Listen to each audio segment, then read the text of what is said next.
Well, good morning, everyone. So today we're going to be continuing our series on the Sermon on the Mount. And so today we've come to the topic of truth-telling and oaths, which in some ways is less exciting than what we've covered the last 2 weeks, looking at anger and lust, instead rather than looking at lies and promises. I'm sure there's been far more TV shows on anger and lust than there has on people telling lies. But lies and promises is also a lot more fundamental to what happens in everyday life.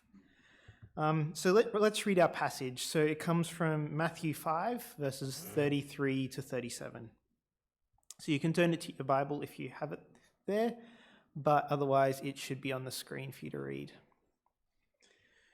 So, again, you have heard it was said to those of old, "You shall not swear falsely, but shall perform to the Lord what you have sworn. But I say to you, do not take an oath at all, either by heaven, for it is the throne of God, or by the earth, for it is his footstool, or by Jerusalem, for it is the city of the great King. And do not take an oath by your head, for you cannot make one hair white or black. Let what you say be simply yes or no. Anything more than this comes from evil." Now, initially, this might seem like kind of a strange way for Jesus to approach this topic on the sermon. He's continuing the same pattern that he's continued with the last two sections, beginning the section with, "And you have heard that it was said to those of old." So it's a little more elaborate than the past couple, but he's all referring to this is what has been said. He's referring back to these teachings of the law. But if you go hunting for the phrase that he says, "You shall not swear falsely, but shall perform to the Lord what you have sworn," you'll actually find that that passage is not in the Bible at all, aside from this point here. It's not in the Old Testament. It's somewhat of an amalgamation of the commandment against bearing false witness, so the 9th of the 10 commandments, and also the commandment that comes up in multiple other places, so against breaking vows that you make to the law. So, for example, in Leviticus 12:19, it says, "Do not swear falsely by my name, and so profane the name of your God, for I am the Lord." Or in Deuteronomy 23:21, "If you make a vow to the Lord your God, you shall not delay in fulfilling it." And so this passage, this quote that Jesus gives, is kind of a bit of a summary around teaching the truth and promises. But interestingly, what Jesus then goes on to talk about, he doesn't actually talk about oaths made to God in the rest of the passage. Instead, he starts talking about not making oaths by other things instead. So he talks about not making oaths by heaven, not making oaths by earth, or Jerusalem, or even your head. Now, as far as I could see when I checked, there are zero passages in the Old Testament that deal with making oaths by any of those things. And so he goes through and he does tie all these things back to actually belonging to God, but why would he bring them up in the first place if the Old Testament doesn't talk about oaths by these other things? And the reason why he does that is because that was probably what was happening around the time when he was talking about these things. So for the original listeners of this sermon, they would have known what the practices were at that time, what the practices that the Pharisees introduced. And there's a hint at the start of the Sermon on the Mount, actually, in verse 20, where it says, "For I tell you, unless your righteousness exceeds that of the scribes and Pharisees, you will not enter the kingdom of heaven." So what were the Pharisees actually saying about oaths in this case? So fortunately, we can find the answer to that question a couple of chapters later in Matthew 26, verses 16 to 22, where Jesus says, "Woe to you blind guides who say..." Oh, no, that's the wrong passage. "Woe to you blind guides who say, if anyone swears by the temple, it is nothing. But if anyone swears by the gold of the temple, he is bound by his oath. You blind fools, for which is greater, the gold of the temple that has the gold or the temple that has made the gold sacred. And if you say, if anyone swears by the altar, it is nothing. But if anyone swears by the gift that is on the altar, he is bound by that oath. You blind men, for which is greater, the gift or the altar that makes the gift sacred? So whoever swears by the altar swears by it and by everything on it. And whoever swears by the temple swears by it and by him who dwells in it. And whoever swears by heaven swears by the throne of God and him who sits upon it. So that's what the Pharisees were saying about oaths. If you swear by the temple or the altar, then you aren't bound by those oaths. But if you swear by the gold of the temple or by a sacrifice on the altar, then you are bound by that oath. I don't know why they thought this. They may have had some rationale based on how holy something is, given its position in the temple or its relative positioning to God. But Jesus calls this out for the absolute absurdity that it is. An oath is supposed to be a solemn commitment to do something or attest to the truth of something. But instead, the Pharisees have gone and invented a sacred and ancient version of crossing your fingers when you're trying to tell the truth, when you're saying a promise. To do this, they've segregated oaths and speech out into different tiers of truthfulness. At the top, you have the oaths that the Old Testament refers to, oaths to or by God, which the law clearly and very seriously says are commandments to be kept. And in some cases, it even warns that you probably shouldn't be doing this.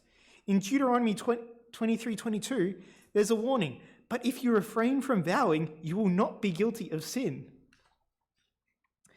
And we know that the Pharisees took the letter of the law extremely seriously. And so they've taken this warning at face value. And so they're avoiding swearing by God. And instead, to guard against these consequences of breaking a vow to the Lord, they've constructed this tier of other things that you can swear by with different degrees of severity. There must have been quite a few because Jesus calls out a lot in these different passages. There's oaths by heaven, oaths by earth, by Jerusalem, the temple gold, the altar, the sacrifices, and even your own head. Which, if you're following the letter of the law, this is okay. It says nothing about oaths by these things. But if you're looking at the spirit of the law, this clearly flies in the face of it. As Jesus also points out, all these things that people are swearing by that are still somewhat holy or significant, they're all tied back to God. Heaven is God's throne. The earth is God's footstool. Jerusalem is his chosen city. The temple of the Lord it's the temple of the Lord. The altar is also his. Even your head. Well, your head may be yours, but who gave it to you? Who knows the number of hairs on your head? Who can change your hair from black to white? You belong to him as well. And so all of these things that they're swearing by, they belong to God as well. And so all these oaths that people are making, they're always before God. And so breaking these oaths is not actually really that different to breaking a direct oath to or by God. There shouldn't be technicalities in getting around this by establishing some hierarchy of truthfulness as loopholes. The whole point of oaths and promises is to bind you to keep your word. Adding in mechanisms to break it flies in the face of the spirit of the law, which, to put it simply, is don't lie. Now, this loophole generation is what Jesus comes down so hard on in his criticism of oaths, but his solution seems strange. Rather than saying, keep all your oaths, as you might think by suggesting in the law, his solution actually seems to be really easy. Just don't make any oaths. Now, if we stop there and just cut off the passage at verse 36, then this is probably the easiest part of the Sermon on the Mount to follow by a very large stretch. Much easier than never getting angry at anyone. So all we need to do is avoid swearing by or taking oaths by anything. Simple. Now, I don't know about you, but I seem to get get by in my day-to-day life fairly well without swearing any oaths. So long as I don't have to go to court, I avoid any kind of a public office that I might need to take an oath for. I don't need to swear by anything. There could be some debate about is signing a contract an oath, and does that count or not? But those incidents don't come up too often. I suppose it could also be an issue with wedding vows. But that's not the point here. There's verse 37 as well. Let what you say be simply yes or no. When you include that, suddenly things get a lot more difficult. Much as in the previous two sermons, Jesus intensified commands against murder and adultery to commands against anger and lust, here he's intensifying the command to keep your oaths as well. He does this by saying, you shouldn't be swearing oaths. You shouldn't need to swear any oaths. You should be just as truthful in everything that you say as though you swore it on a stack of Bibles. The Pharisees softened this command by adding a hierarchy of commitment and truth to oaths. But Jesus intensifies it to say that everything you say should be said as though you are under oath. You can see it in both of these passages. All the other things people swear by go back to God. And so all oaths are sworn before God. But this doesn't exclude regular non-sworn speech. When you swear by God, you're invoking him as a witness to hold you to your word. But the thing is, God doesn't only witness your speech when you swear to him. He witnesses it all the time. We're always visible before God. Can you imagine if you had a TV camera following you around all day for a 24-hour period, taking note of everything that you said, and then they would broadcast that on TV? Would you be as truthful in everything as though you were on oath? But the thing is, our real situation is more severe than that in a day-to-day existence. Jesus and God, that is the most important person. He's the one who will judge us for what we say, and he sees what we say all the time. And so with this understanding, you should avoid oaths because you should always be as truthful as though you're under oath. I do need to take an aside to say, Jesus, although it might initially seem to be saying, doesn't really seem to be forbidding oaths as needed in society. He doesn't actually forbid taking any oaths by God's name through the whole thing. But there's also multiple instances in the New Testament where oaths appear. Even just later in Matthew, the same book, during Jesus' trial, Jesus remains silent during his trial until the high priest calls on him under an oath before God. And God himself makes oaths to Abraham and Israel in the Old Testament. And even if you look further on in the New Testament, looking at Paul's letters, he uses oath language quite regularly in his books and letters to make a point. There's many occurrences with written phrases like, "For God is my witness. I am speaking the truth in Christ. Before God, I do not lie." All of these are oath language. And in 2 Corinthians, he even invokes oaths multiple times within a couple of verses while dealing with the topic of him changing his plans and his honesty that he told to the Macedonians. He told to the Corinthians. So it says here, "I wanted to visit you on my way to Macedonia and come back to you from Macedonia and have you send me on my way to Judea. Was I vacillating when I said this? Do I make my plans according to the flesh, ready to say yes, yes, and no, no at the same time? As surely as God is faithful," that's an oath, "our word to you has not been yes and no. But I call God to witness against me," another oath, "it was to spare you that I refrained from coming again to Corinth." So you can see he's sworn twice in this same passage within 7 verses here, those underlined sections. And this passage is about him needing to change his plan and what he's said, not doing what he's going to do. He's even using the same yes and no language that Jesus is in the Sermon on the Mount. The key point is that you cannot be saying yes and no at the same time. You can't say yes when you have no intention to follow through. You can't be saying one thing in private and another thing in public. You can't be saying different things to different crowds. Oaths should be avoided, but they shouldn't even be necessary. Our honesty shouldn't be affected by the circumstances that we're speaking in. Certainly, swearing oaths by anything other than God as a loophole is absolutely wrong. There should be only one degree of honesty amongst us, the same at all times.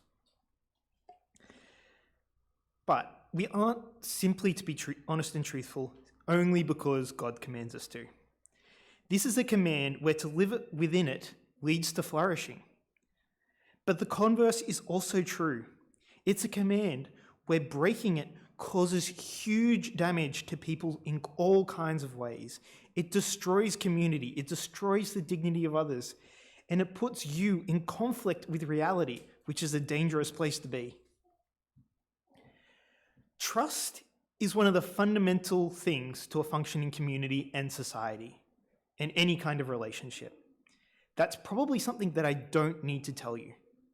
It's something that you've all probably experienced at some level, whether that be within family, work, or just society in general. Without reliable trust and honesty, it breaks, and those relationships and societies start to fracture. Imagine a society without trust, where you could trust no one. It wouldn't really be much of a society. Business would be almost impossible to conduct. We struggle with our supply chains now as it is. Imagine if there was no trust involved either. But we actually probably don't necessarily need that much imagination. Over the last couple of years, we've seen a destruction of trust play out. We've seen parts of society that have lost trust in the medical establishment and the governing authorities because of lies and misinformation, not even necessarily from those authorities. It's led to all sorts of stress and strife. And that's in addition to the death and suffering that could have been avoided or further reduced by this. Honesty and transparency are super important to maintain that trust. Being dishonest and telling lies, it betrays that trust. It attacks the very fabric of society. It applies to personal relationships as well. If you start lying to a close friend, it fractures that relationship. There becomes some things that you need to conceal from them to hide the fact that you were lying. It increases the distance between you. And that's before the lie becomes found out. When it comes to lie, the impact can be substantial. Depending on the lie, it can destroy the friendship, the family, or marriage. But dishonesty also destroys the dignity of others. By not being honest with people, you're not treating them as worthy humans made in the image of God with the right to see the world as it is. You're treating them as something less. Generally, with the goal of manipulating people as some means to an end. Depending on the different lie, it can be a different end, but there's many different kinds. We've just been through a massive political campaign, and there's been quite a few lies thrown around, frequently by the color yellow. And these lies all treat people as a means to power, to gain political advantage, and in some cases, to gain extra money. Some of these were outright lies, but other deceptions may have been technically correct based on some statistic that they chose. But they've manipulated the facts or chosen where they get their statistics from by cherry picking to give misleading data sources and measurements that give you completely the wrong picture to what the reality is.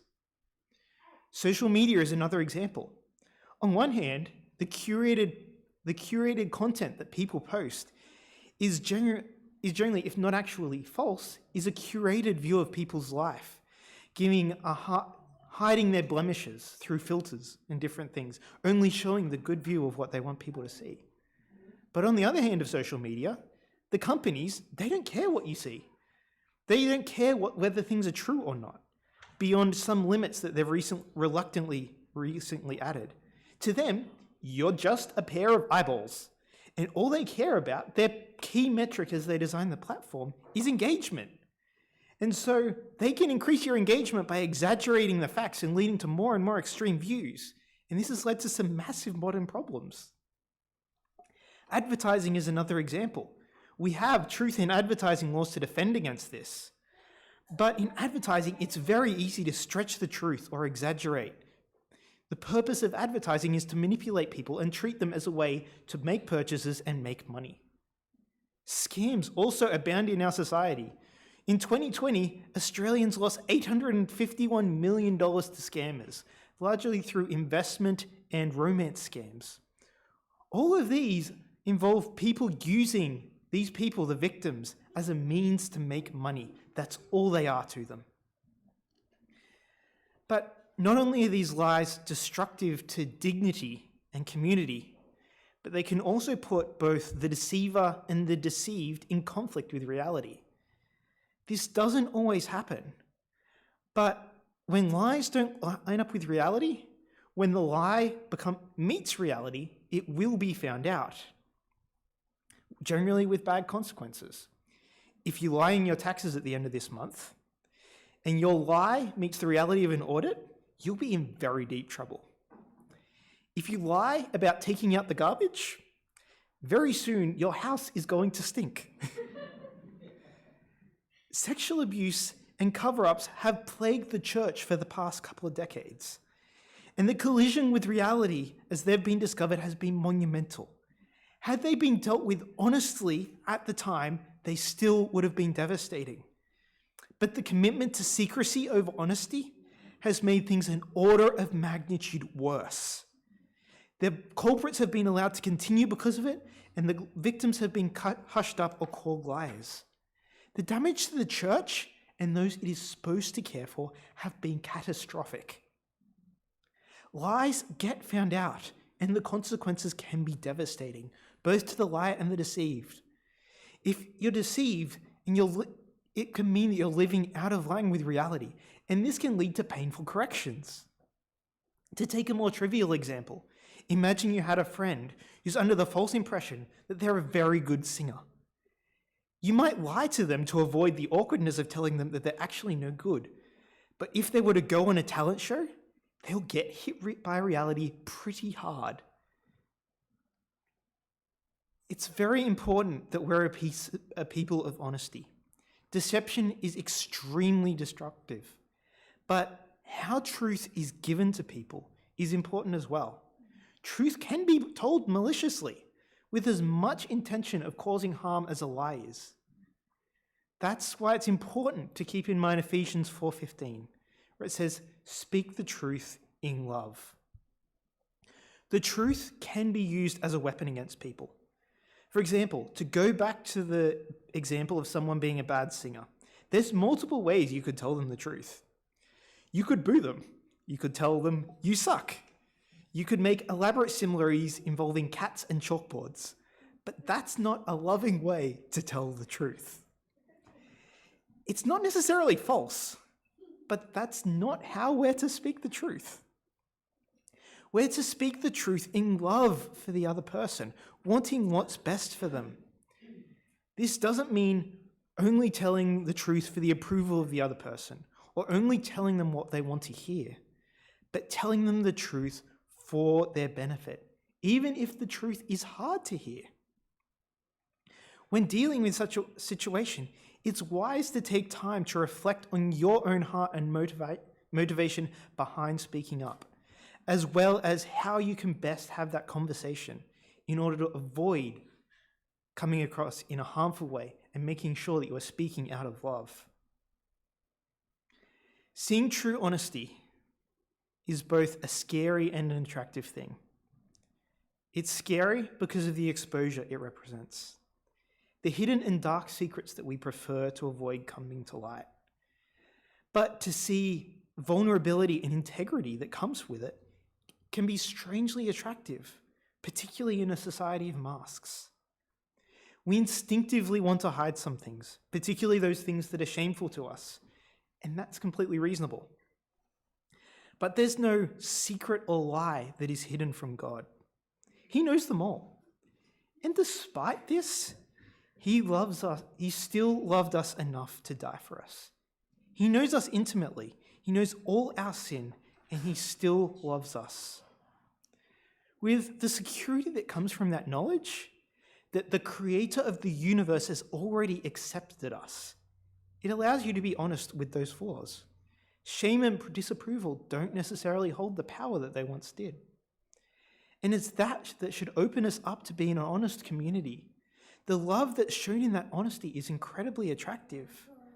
It's the opposite to that community-destroying impact that deception and dishonesty has. And so truth-telling in love should be one of the key characteristics of us as a church. It's not easy, but it's something that our knowledge of the gospel lets us do, of how we're loved despite our secrets and flaws by the one who matters the most. That can help us to do it. Let's pray. Dear Jesus, you've shown us yourself in your word to be a God who keeps his promises and word, and you call us to do the same. I pray that you can give us the confidence in our security in you, that we can be a truthful and attractive witness in this world. Lord, change our hearts. I pray this in your name. Amen.